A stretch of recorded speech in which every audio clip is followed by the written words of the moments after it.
Oi pessoal, tudo bem? E aí, vamos então para a segunda hora da nossa sequência do ciclo de cana-de-açúcar do nosso grande José Lins do Rego. Hoje a gente vai falar sobre Doidinho, que é a segunda obra, então, como eu falei para vocês, que vai contando a história do pequeno Carlos, que agora já cresceu um pouquinho e vai ser então encaminhado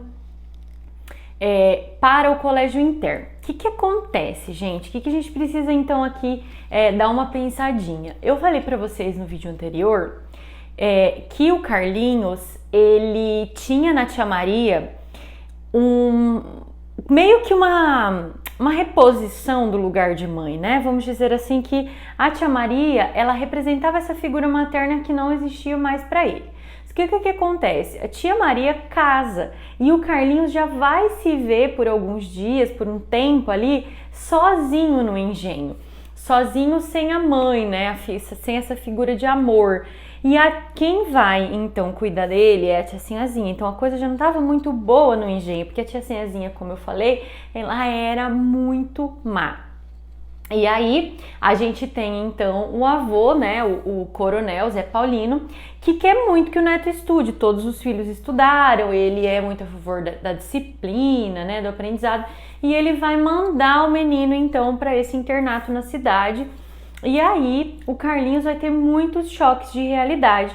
Ele vai ficar muito tempo ali sofrendo, porque, gente, onde ele foi estudar, meu Deus, eu fico, assim, chocada com o tanto que essas crianças apanhavam, sabe? Eles tinham um tempo para estudar a lição, enquanto estudava a lição, se não tivesse boa leitura, se errasse uma tabuada, já apanhava. Levava palmatória nas mãos, assim. Ele fala como que a sensação era de que o couro descolava. Ui, horrível, gente, de ler, sabe? Você sente a dor, assim, uma coisa bem, bem ruim. E então, o que mais? Deixa eu ver, é que eu tava falando.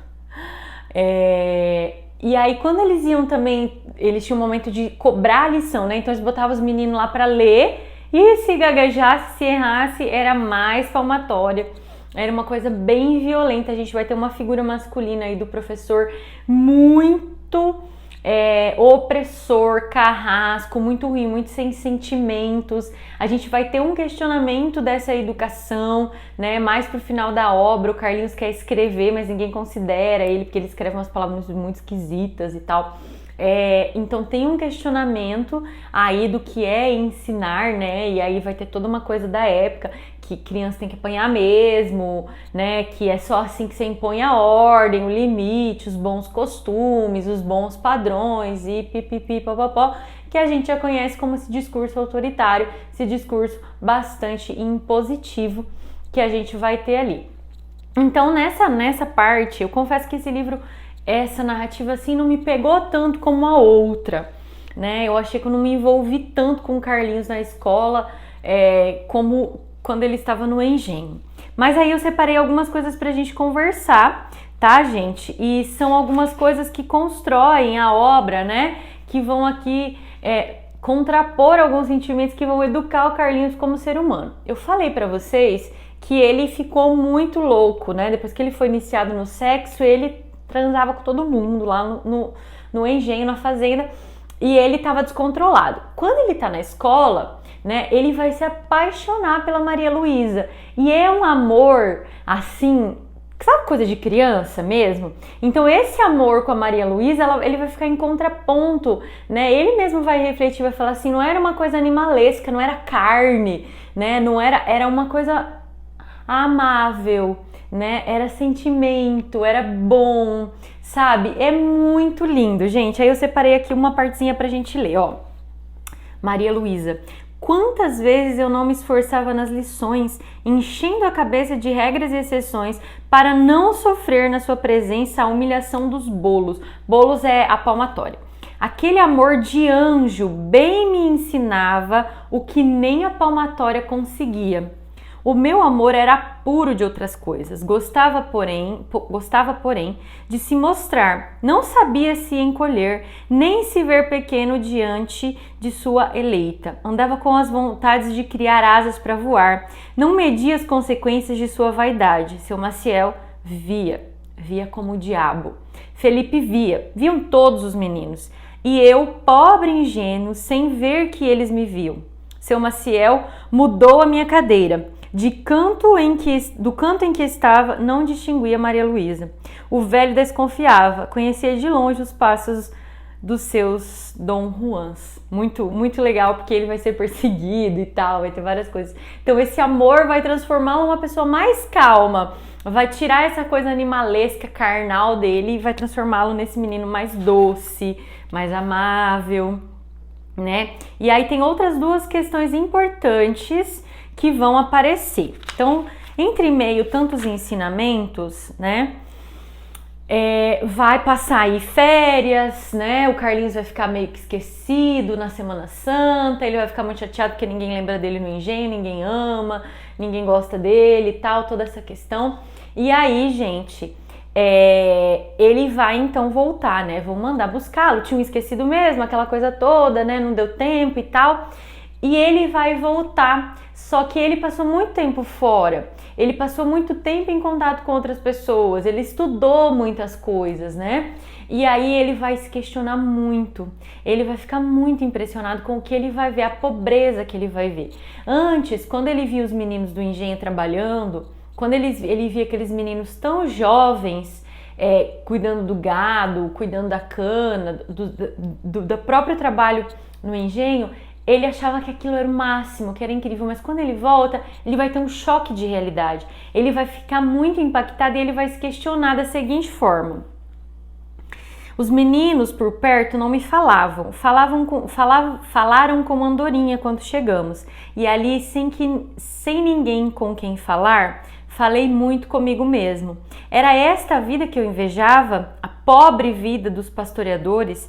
Pensavam um dia assim, e quando chegavam no engenho, passavam o dia assim, trabalhando. E quando chegavam no engenho, iam dormir nas tulhas de caroço de algodão, na companhia inquietante das pulgas. Amanheciam de corpo encalombado, mas nas noites de chuva era ali o melhor quente que encontravam: andorinha, macaxeira, periquito, chamavam-se assim. Os seus nomes, eles mesmos até se esqueciam. Uns eram dados de presente no engenho pelos pais. Abandonavam-nos os desvelos da mãe bagaceira. Em pequenos, achavam graça no que os molequinhos diziam. Animavam-nos como aos cachorrinhos pequenos. Iam crescendo e iam saindo da sala de visitas. E quanto mais cresciam, mais baixavam na casa grande. Começavam a lavar os cavalos, levar recados. Os mais inteligentes ficavam com o Zé Ludovina no serviço doméstico do suzerano. Os outros perdiam o nome, bebiam cachaça, caíam no leito. E cair no leito entre eles era o mesmo que entre as mulheres se chama cair na vida. Então o Carlinhos ele vai se questionar de uma forma muito profunda sobre essa diferença de classes, sobre como aquelas crianças eram tratadas ali, né? Como eles não existiam, eles perdiam a própria identidade, é isso que significa o fato de eles não se lembrarem dos nomes. É impressionante a consciência que o Carlinhos vai tomar e como ele vai ficar perturbado nesse aspecto. Então a gente tem nessa segunda obra um crescimento, um amadurecimento dessa criança, né, que era ingênua, que não entendia o que acontecia, que não entendia o que o engenho significava, para uma criança que vai começar a perceber, tanto porque ele saiu do lugar onde estava, quanto também pelo estudo, né, pelas quantidades de coisa que ele leu, pela quantidade de coisa que ele viu, e ele vai ficar então muito impressionado com isso. E esse então é o segundo livro da nossa sequenciazinha que tá aqui, ó, esperando ainda a nossa leitura. E é isso então, pessoal, eu espero que vocês tenham gostado, espero que vocês estejam me acompanhando aí nessa leitura e deixem aí no carrinho de vocês para não se esquecerem de ler esses livros que são incríveis e colaboram muito com o nosso crescimento também. Assim como o Carlinhos cresce, a gente também cresce durante esse tipo de leitura e reflexão. Então a gente se encontra no próximo vídeo e uma ótima semana para vocês. Até mais, pessoal!